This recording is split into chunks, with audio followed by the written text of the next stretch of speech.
Welcome to Bragg About It. I am Carlene Bragg. And I'm Megan Bragg. Thank you so much for being here, Carlene. Thank you so much for being here. We have so much to brag about today. Yes, we do. Lots to brag about. I do want to say, okay, so we're becoming pretty much a sports city, I have to say, Carlene. Yeah, for sure. We've got the Panthers. We got the Hornets. We got Charlotte FC. Who am I missing? Any other ones before I announce this one? Ascent. Yes, honey, Ascent. The Ascent. Yeah, I know these things keep popping up, and now, we got them all. New women's basketball team is back, baby. She's back, and it's better than ever. We know ball. We know ball. And you know what? This next guest that's coming on our show, I mean, she knows more than ball. She is ball. She is ball. Okay? Trisha Stafford-Odom is here. Yay! She is the head coach of the Crown right here in Charlotte. So thank you so much for being here. Thank you both for having me. I'm excited. I know. I'm so excited to have you here and to see you. Looking super fly, by the way. Oh, I mean, look at this jacket. Stop it. this. Come on. Flyer than you. Stop. Sporting the Crown colors. Okay, Trisha, you have so much to talk to us about. Yes. But I really want to begin because we know you're the head coach, but let's talk about you. Okay. Really, who are you? You have, your resume is insane. Like Long. So let's talk about you. When did you get into basketball? When did you know you loved basketball? I want to hear all about it. Well, the good thing is I still know I love basketball now, even at this tender age. But Los Angeles, California girl, a West Coast kid all day, every day. Played my college ball at Cal Berkeley. Came back to Southern Cal to be a head coach in former high school, then went on from there to coach at UCLA, from UCLA to Duke. I got to North Carolina, then from Duke to UNC, who I didn't know you weren't supposed to make those changes from Duke to... that's I'm a California kid. I didn't know the rules. You didn't know. I didn't know the rules. So I did that, went back to Irvine, California to coach at Concordia in Irvine. It was NAIA, then it went Division II. I was a head coach there. Along the way, I got a couple of honors as one of the best recruiters ever, then a head coach of the year. Wow. Then I came back to North Carolina Central to be a head coach for about 6.5 years. And they found me to now be the head coach of the extinct women's basketball team here in Charlotte that is now back in the Queen City after about 20 years. Wow. So now I'm excited. We're even so more back. To be here. We're back. We're back, baby. I love it.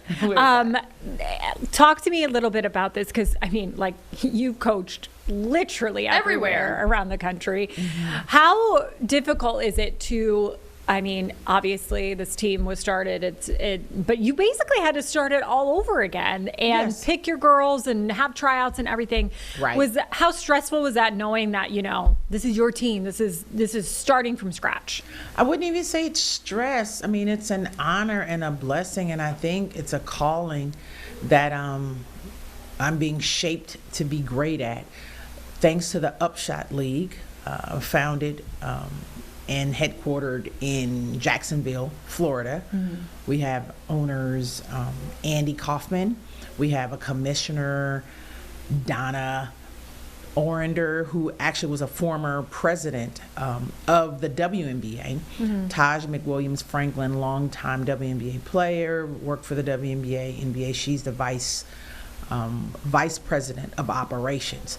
So just coming together with all the experience of running professional basketball teams. Andy Kaufman is also the owner of the soccer team here, the hockey team, Checkers, and ownerships of baseball franchises and everything. So business minds meet basketball minds, and knowing the history of what I'd done as a player, having had myself played in the WNBA and overseas in the ABL, a lot of different places, been successful at Cal Berkeley as an All-American. My journey was followed as a player and coach, had some success in college, and as a player most definitely, and now here I am in the area able to lead and guide and be the mentor for young ladies who are trying to reach their dreams as professional basketball players. Yeah, absolutely. I do also want to say too, I feel like there has become more maybe awareness of women's basketball in general. I think especially Caitlin Clark and all of that really helped bring up the sport. How have you seen women's basketball change throughout the years? It's blown up. It's something to definitely brag about because it's come a long way. And I used to hear elders say to me, "Ooh, it's come a long way from 3-on-3 half court to me playing." But now the talent level, the intentions of women basketball players are now, they have focus, they have vision, they can see where they can go. They don't have to necessarily visualize it, but they can see it and touch it to see all the different leagues that are happening and all the different professionals that are touchable. And they can now say, I can be you, Megan, I can be you, and they can get close to games, and the money has changed. Like the profession is now a profession that doesn't mandate us doing more than one thing. We can now be just professional basketball players and be compensated for our skill, our work, our efforts, and monetized beginning in college with the NIL era, which the name, image, and likeness. And so not only are women and athletes being awarded and afforded the opportunity to play and use their gifts and talents on the court or the field or wherever it may be, but also their brand. It's all about their brand and what they want to be and what they want to partner with. It's all beneficial now. Yeah, definitely. So for someone like you who has been in the sport for so long, like, react to that, seeing this kind of come up and seeing, Oh man, I'm trying to play again. I'm trying. Where's the fountain of youth? Just fix these raggedy knees of mine, and then get back in the game, man. It's so funny because people of my generation and when we play, we actually laugh and joke about, man, what if we can come back to just play a game or two? Because we see the fruits of our labor, to be honest, and whether people don't acknowledge it or not, which most people are. We've set a foundation, as is what the UpShot League is doing as well, and the Charlotte Crown. I mean, we're setting a foundation for the future, and it's just going to get better and better. But man, I wish we were able to benefit off of the things that the young ladies are benefiting off of now. Like, we had to go overseas and play to get paid to play, and then we'd come back and still have to work another job to live as luxuriously as we wanted to live. But right now we can stay in the States. It can be talked about on radio shows and podcasts. It's televised, and there's people that are traveling and paying big bucks to be super fans of women's basketball, and I just love seeing it. I'm a fan myself. Yeah, absolutely. We're fans too. So awesome. When the opportunity came along your desk to take up a Charlotte Crown, walk us through that. What made you say yes? How did it come about? Well, I actually had been let go from my former job at North Carolina Central after having been Coach of the Year, runner-up, whatever. Changes happen. Sure. New administration happened, that changes. I have two sons that play. I just spoke it up. I know. Professional. There you go. But I'm speaking it We into love that. existence. Exactly. Amari and Trajan are collegiate football players. They sold me out. They went with dad football. They didn't Yeah, they're like, but hey, still fierce. It's still hey. Yeah. But my younger son, Trajan, ended up doing his senior year at Weddington High School. So we moved from the Cary area, had been in Durham, went from Cary, now moved in the Weddington area near Monroe. So I was here. He finished his senior year, started at Ohio State early as an early entry, now is at Arkansas. But we moved in the area. And then temporarily I was teaching.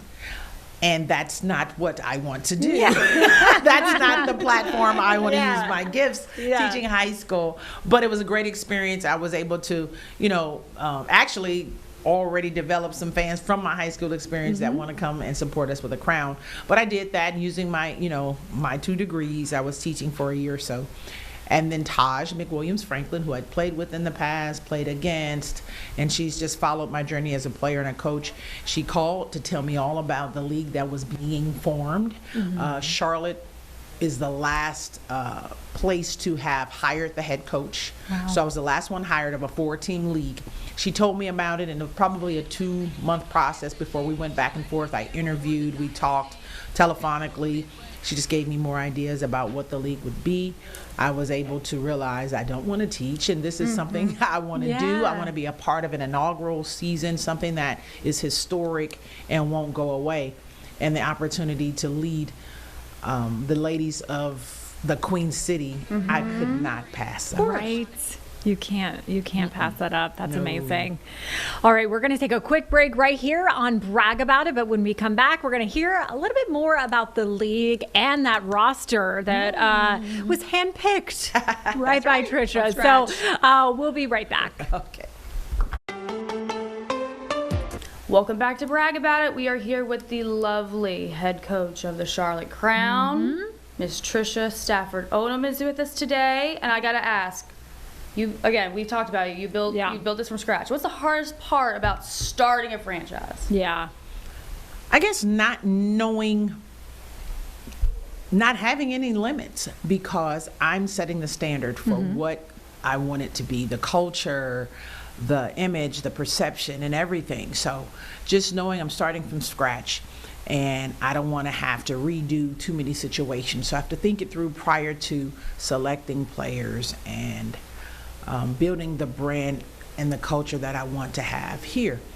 So I've gone through several players, and when I say gone through, we have the opportunity to have local tryouts as a league. So we had 2 different locations, one in Greensboro and one in Jacksonville. All 4 coaches were able to be there, and then we dispersed, and at a later time, each location, Greensboro, Savannah, Jacksonville, and Charlotte, had our separate and individual tryouts. And so from that, it was more like a handpicked situation. After the local trials was handpicked, kind of invited some players, and players had finished the season of college was finished, so a lot of the older players were able to participate. Players were resuming their overseas careers. So kind of like relationships of the past, word of mouth. I was able to get on the phone, email, DMs, and now WhatsApp to talk to agents and players and gauge their interest in playing in a new league. Obviously, a lot of the players were hesitant. They had summer plans already, or just kind of leery about how it's going to be, how successful, where it's going, which I would imagine any startup you have reservations from people that want to see it happen first. But then you have those that are willing to be go-getters and willing to be bold and stand in it and say, I'll be the first, and I'm going to bring people along. So I got great feedback and interest from so many locals and people from afar, people that I recruited in the past from all over the country that wanted to be under my leadership, a part of UpShot, and were willing to risk it all. And want to be in the city. So I got a lot of interest. So then we went from local tryouts to individualized tryouts to a training camp. So having to select the numbers and get them down to a training camp that went about 2.5 weeks, then having to play not only the head coach role, but each of us is asked and tasked to also be like general managers. So we have to put on coaches' hats, then we have to do general managers' hats where, hey, if it's not working as a general manager, I have to let people go. I have to, cut people and have those hard conversations, wishing them well and letting them know that I will be, able to help them in any way possible. But I have to formulate this team, this franchise, how I see fit for being a better future.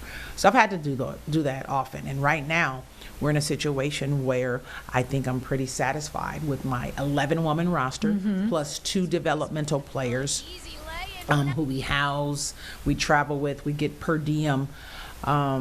And we always anticipate, unfortunately, injury. We're able to add players or take players away, add players later or put them on injury reserve and bring them back.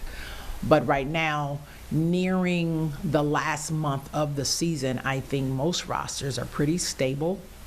And we're able to move forward knowing that, hey, we hope to have everyone to the end of August prior to them going back to their commitments of overseas play. So it's been difficult.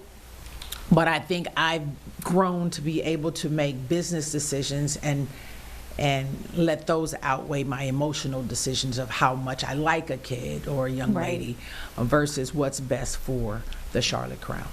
And I was going to say too, because you're talking about those difficult conversations, have you ever been cut from a team before? What? Absolutely. Yeah. Okay. As a matter of fact, the team we were cheering about, the WNBA former team that was here 20 years ago, the Charlotte Sting, cut me. The nerve they had to do that.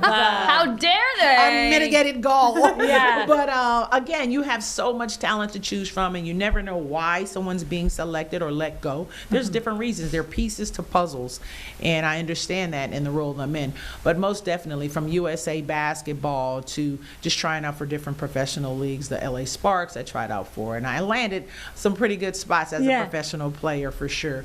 But most definitely, it comes with the territory. Yeah. And I think it's forced me to be a better player, to Right. come back and focus on different details and aspects of my game, or even if it's not my particular skill set, it's the professionalism of when I'm not playing, or how to engage and interact with teammates. So there's growth involved with every cut. With that, if you're on the other side, like a girl is trying out for a high school basketball team, gets cut, what would you have to say to them, being on that other end as well? On the cut end? On the cut end. Cut in, babe. Let go.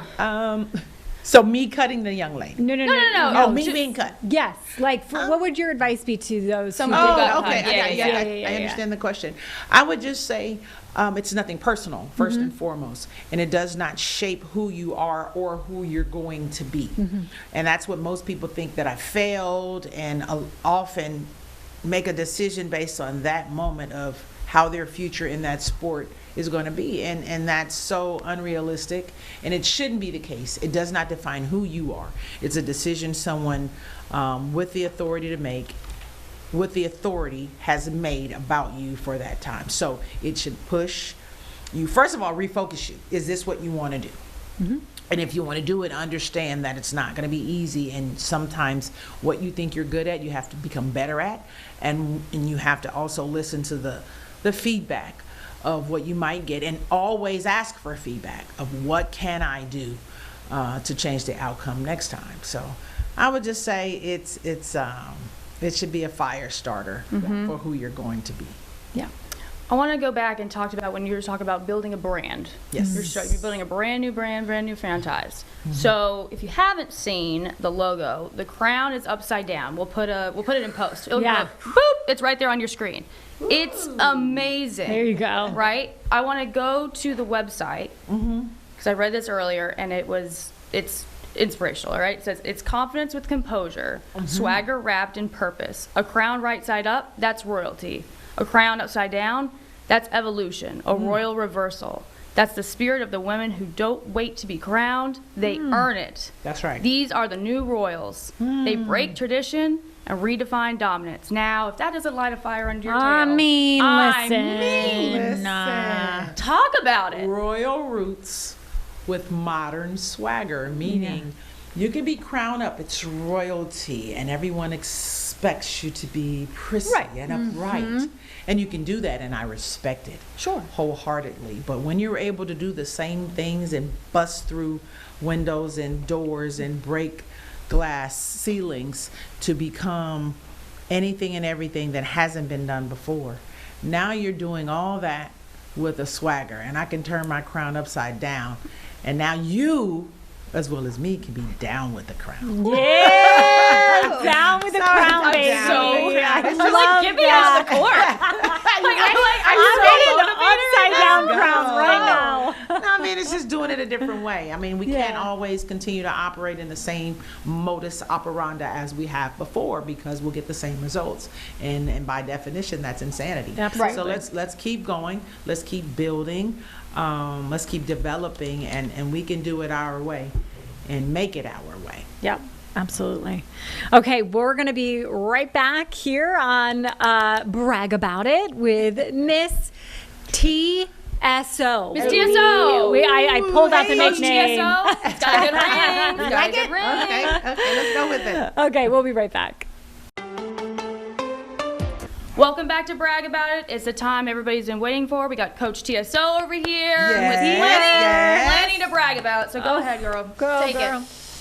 Just just understanding I've been put in this situation, I am going to brag about being in second place in an inaugural league, chasing first place. Understanding that the Charlotte Crown has been playing on the road and being very successful, but the end of the season and the month, we'll be playing at home to be able to bring you all the excitement that you've seen via YouTube. But right now we have the top 6 scorers in the league, top 15. I have the number 1 scorer in the league, the number 1 rebounder in the league, the number 1 assist person in the league. There's Deja Kelly, there's Shaquila Nunn, there is a top assist person, there are 6 people in the top 10 of rebounding, top 10 of steals, top 10 of assists, and top 6 of scoring. So I'm so excited to be coaching the team. I have an assistant coach, Maura Gill, who we are working on skills and development, and we're trying to get these young ladies to their goals of a couple of them going to the WNBA. Yeah. And right now we've got calls coming in. I'm excited about entertaining calls from agents and general managers of those teams about some players on my roster. There's Regan Richardson. We've got talent. There's Michelle, Anya. All these ladies are degreed, professional, have their own brands, and have aspirations to do more than just succeed on a daily basis. They want to set a foundation for the future, and I'm a part of it. And, you know, we do also like to brag here about our guests. I do have to say, you come in, you know, from being when I was in high school and I had coaches, you have a very strong sense of like, I'm here and I mean business, but you also can tell you have a big heart. So those girls are so lucky, especially just from your resume alone, that they get the chance to work with you and just have their skills develop and really, you know, start something in Charlotte. That's amazing. Or bring it back, I should say. Run it back. Run it back. Let them know. Yes. So that is amazing. And I think that's something you should be so proud of. Thank you so You much. also give a swagger and a grace my to gosh, you. I know. Like very much what the Crown wants to present. You just have that naturally. And it's not cheesy, it's not put on, it is just grace, but a swagger to it. You know, it's Thank you very much. amazing to be around. Yeah, it's fun. That makes me. You're also makes an me smile. athlete, I coaching know. athletes, raising athletes. Raising athletes. athletes. My husband Dwayne and I, we're proud of our sons, Amari and Trajan. People always ask me that I want girls. Well, I coach a whole bunch of women. I know. So I'm You're good like, I'm on good. the girls. I'm good. Yeah. I'm good. I mean, but to be able to be put in a position to make an impact on anyone's life, whether it be the ones I touch directly or the ones that are viewing me from afar, hopefully I'm representing well. And I have aspirations to make everybody great and continue to be great myself. Yeah. You sure are. Brag We are about so that. happy. Yes, brag about that. All right, tell us everything we know about the Charlotte Crown. When can we catch them? What are tickets like? All of that fun Ooh, stuff. tickets away. online. Okay. Always available online. We're playing at the Bojangles Coliseum. That's our home floor. We're on the road for a few more games, but back in the building on July 30th. Okay. We have theme nights, so you always have to come prepared Love a to theme. be involved with any type of theme. We handle Lily Grissett is being advertised. That's one of our players as for the next theme, so you got to go online to see what it is. She's been stellar. She's one of our top rebounders as well. Played at University of South Carolina, so Go she's Cox. I'm a Gamecock. Oh You're a my Gamecock. God, I figured That's she's right. a champion, so she brings that swagger to our locker room. But all next month, pretty much in August, we will be at home, and we need support. The young ladies, the women, should I say, deserve the fanmanship. Yes. We've got celebrities coming to games. We've got former NBA players sitting courtside to support us and coming to our practices. But we need the fans there. Yeah. We're halfway through the season. We're 9-10, just dropped one, came off a long road trip going back to Greensboro to play Thursday, Friday, and then Sunday. Always available on YouTube.